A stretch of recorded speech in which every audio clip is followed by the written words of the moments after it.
Sometimes a person with Alzheimer's disease will act in ways that are out of character for them or don't suit the situation they're in.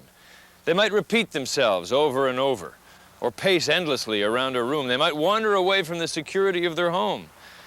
They may even become angry or abusive towards those around them. Why do some people with Alzheimer's disease exhibit these types of behaviors? Simply put, we don't know. It might be an emotional reaction. It may have a physical cause.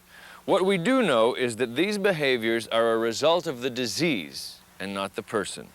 And they need to be treated that way. We call them challenging behaviors, and they require your skill and knowledge as a home support worker to manage. Your actions can go a long way towards preventing these types of behaviors from happening and dealing with them effectively when they do. Although each person with Alzheimer's disease is unique, there are some general strategies that you can use when facing a challenging behavior. Let's join our actors as they demonstrate some key techniques. Okay, let's get to work. Okay.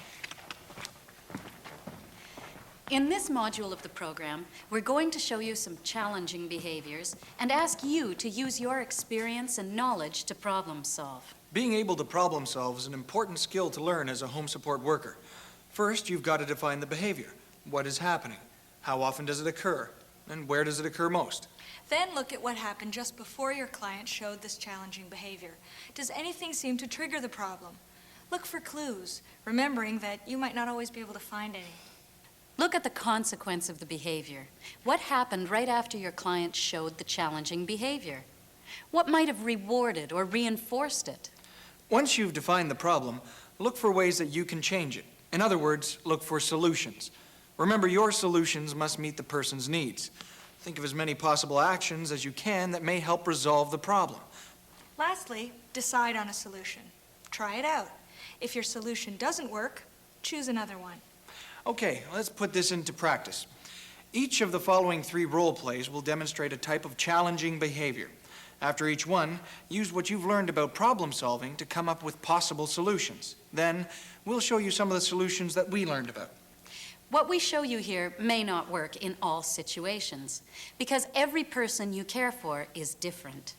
That's why you've got to use your own experience, knowledge of the client, and skills to determine what works best for you. But at the heart of all your solutions should be effective problem solving. Okay, Lisa, Mark, are you ready? Mm-hmm. Hi. I didn't have time to give Dad his bath before you got here. Would you mind? No, you go ahead. Thanks, I really appreciate it. Wow, 2 hours. I'm not going to get everything done. Okay, Mark, I've got to give you a bath. So let's turn off the radio and come on into the bathroom. Let's go, okay. Right here, sit. And first thing we have to do is run the water. Okay, now we've got to get you undressed. So come on, up we come. No! Mark, I've got to give you a bath. No, who the hell are you? Mark, you know who I am. Oh, I don't. I've never seen you before in my life. Now, Mark, I'm Lisa. I come and visit with you every week. Well, that's right. Last time you were here, you hit me. Mark, I would never hit you. You did. I have marks. Well, that's not possible. No, I know what you're trying to do. It's not going to work. Now get out of here. Now! Aggressive behavior can often be the scariest to deal with. Sure, because you're not sure whether the behavior is a threat to the person himself or is a risk to you. Aggressive behavior can happen quite suddenly, sometimes without any apparent cause. Apparent is the key word. Let's use the problem-solving skills to come up with a solution to this one. First of all, why was Mark aggressive? Was there a specific cause? I think I've got it. Let's try it again. Okay. Hi. I just didn't get time to give Dad his bath. Would you mind?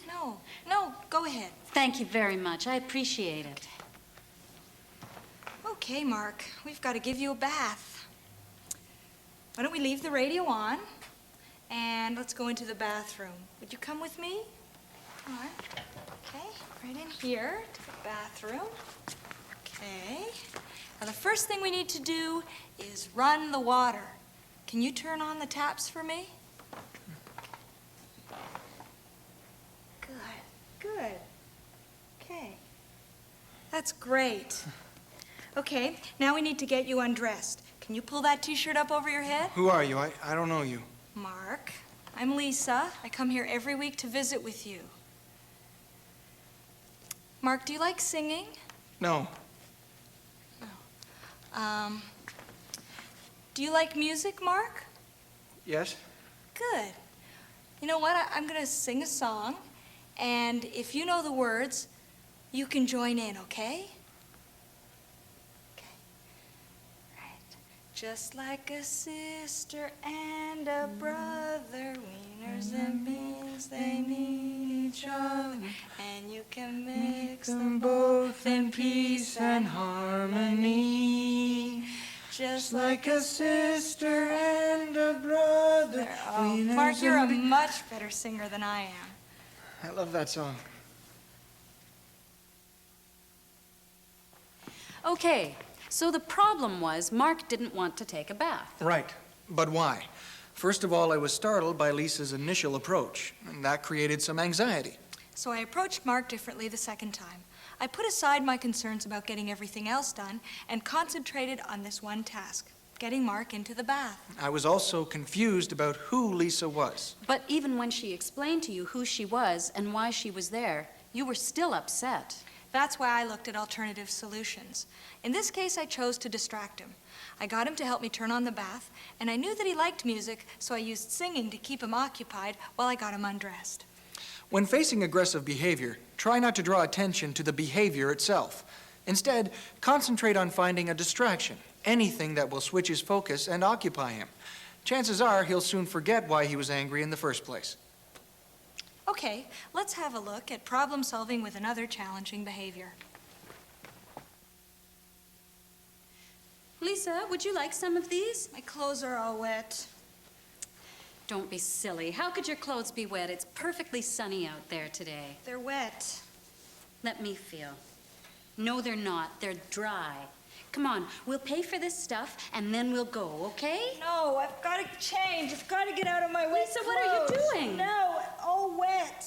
No, Lisa, please stop. You can't take your clothes off. Let go!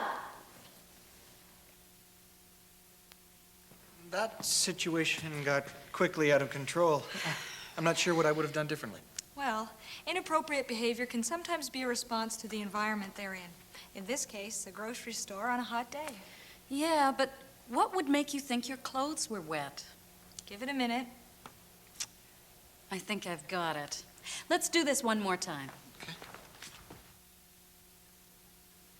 Lisa, would you like some of these? My clothes are all wet. What would make you think your clothes are wet, Lisa? Why do you think your clothes are wet? Because they're all cold. Are you cold, Lisa? Yes, I'm very cold. They have the air conditioning on in this store. Why don't we go outside and warm up for a bit and we can finish this later? Okay. Okay. Nice detective work.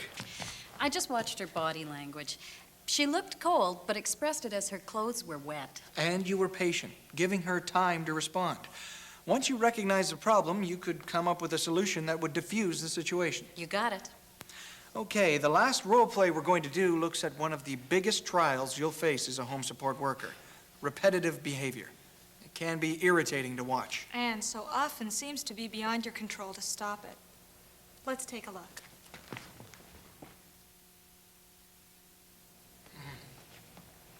Mark, are you finished eating?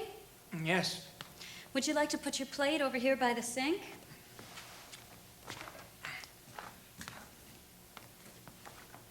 Is it time to eat? You just finished eating, Mark. Did I already eat? Yes, you just finished eating. See, here's your plate. Oh. Did I already eat? Yes, Mark. You already ate. Doesn't your stomach feel full? Yeah, I guess it does.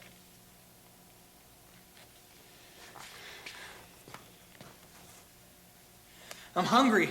Are we gonna eat? I want to eat. Mark, you can't be hungry. You just ate. I'm hungry. Mark, I'm almost finished here. Why don't you sit down and as soon as I'm all wrapped up with this, we'll go outside for a walk. Is that okay? Okay. Okay.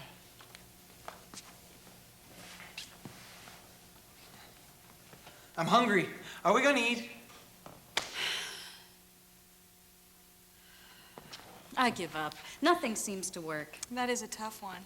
Okay, you tried distracting him by asking for his help to load the dishwasher and by talking about going for a walk. Let's put the problem-solving principles to the test here. First, define the problem. What is happening? Mark is driving me crazy with his repetitive behavior. Okay, that's honest. Can you think of anything that might have triggered the behavior? No, I don't think so. I mean, we just finished lunch.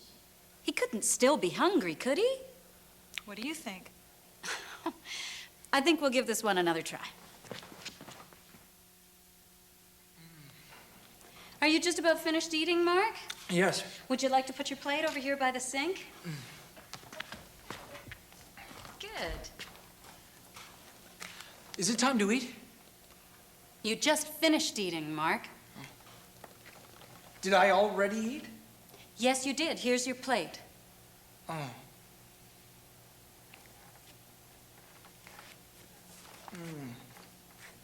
Hungry. You can't be hungry, Mark. Doesn't your stomach feel full? You've already eaten. Yes. Guess it does. Still hungry. Would you like another sandwich? Okay. Okay.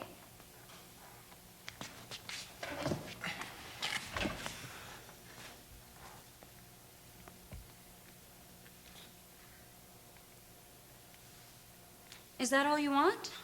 Yes. Oh. Okay. I'm hungry. Are we going to eat? Okay. Okay, good. You've explored one solution. Think of something else that might be triggering his behavior. Do you have to go to the toilet, Mark? No. No. Are we going to eat? I'm hungry. Okay, don't give up. Keep looking for solutions. Okay. Why don't you turn the TV on, Mark? Your game show's about to start pretty soon. Are we going to eat soon? I'm very hungry. Mark, why don't we go out for a walk, okay? We'll go to the garden. Okay. Are we going to eat out there?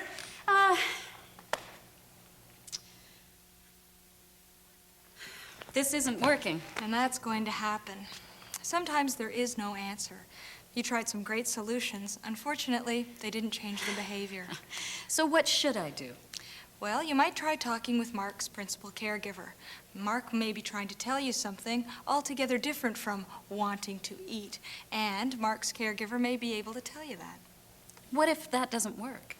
Count to 10. Breathe deeply. Avoid getting too stressed out. Sometimes the challenging behavior is a lot more stressful on you than it is on the client. You may have to accept the fact that there is no answer. That's right. But what's important is that you used your problem-solving abilities, your experience, and your know-how to come up with some creative possible solutions to the challenging behavior. Challenging behavior is just that, challenging. Each of your clients is different, with different needs and ways of expressing themselves. There may not always be one right answer, and the situation may not always be resolved. But in many cases, when challenging behavior occurs, it can be managed by adopting a strategy that works to prevent future occurrences and by staying in control of the situation yourself. And by always remembering that challenging behavior is not the deliberate action of the person, it is an effect of the disease. Challenging behavior is your opportunity to combine your communication abilities with your observation skills. Now, once again, your knowledge and understanding of your client with Alzheimer's disease will help you to determine the reasons why the behavior may be occurring, allowing you to come up with the workable solutions in most cases. And when you use your problem-solving skills to overcome challenging behavior, you're taking an important step in ensuring the dignity and the continued well-being of your client and in providing the best possible care in your role as a home support worker.